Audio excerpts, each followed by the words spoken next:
Now, our debut edition of our new weekly Ag Weather Watch. This will be a weekly feature throughout the spring, summer, into fall, where meteorologist Kenny Miller dives into and takes a closer look at the overall agricultural situation across the state.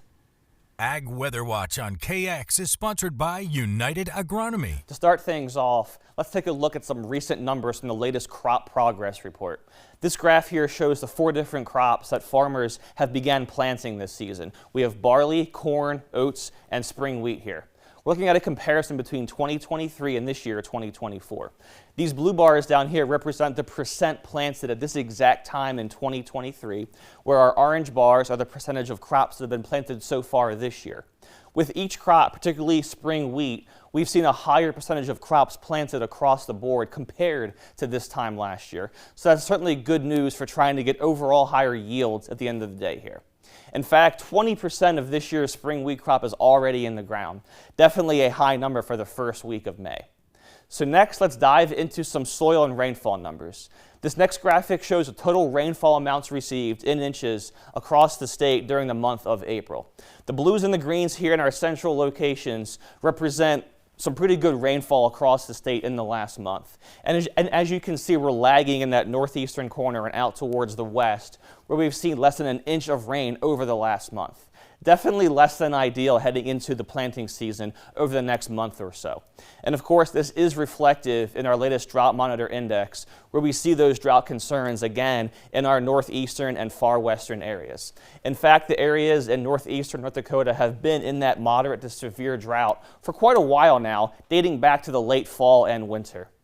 Things definitely look good, though, for our central and southern locations. We're sitting basically where we want to be moisture-wise, heading into the heart of our planting and growing season. This next pie chart here shows the overall current condition of the topsoil across the state. This data comes from the weekly USDA crop report, and it states that 66% of our topsoils have an adequate amount of moisture for planting, with roughly 30% falling in the short or very short category.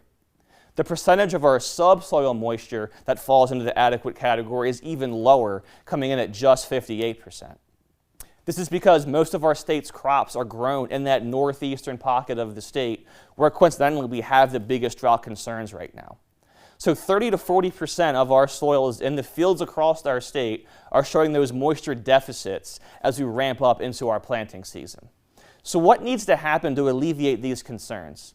This next graphic comes from NOAA, and it gives us an idea, roughly speaking, of how much additional moisture or rainfall would be needed to completely ease our drought concerns across the state. Now, of course, the most concerning areas in North Dakota are in those northeastern areas, and those areas fall into the 6 to 9 inch range, meaning basically we would need a half a foot or more of rainfall to get us out of the drought that we've been seeing over the last several months in those locations. Obviously, getting all that rainfall at once would cause much more harm than good, leading to flooding concerns and a lengthy delay in our planting. So it's going to be a struggle to help balance getting that moisture while not disrupting or damaging the planting already taking place.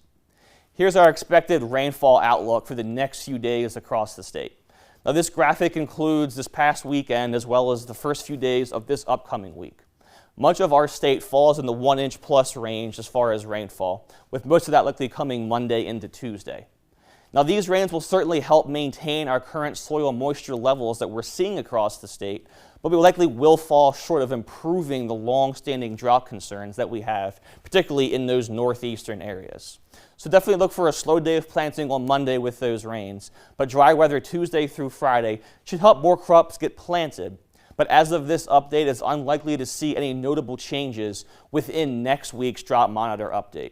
We will, of course, be providing that update for you at the same time next week, giving you all the updates, data, and information you need for the week ahead.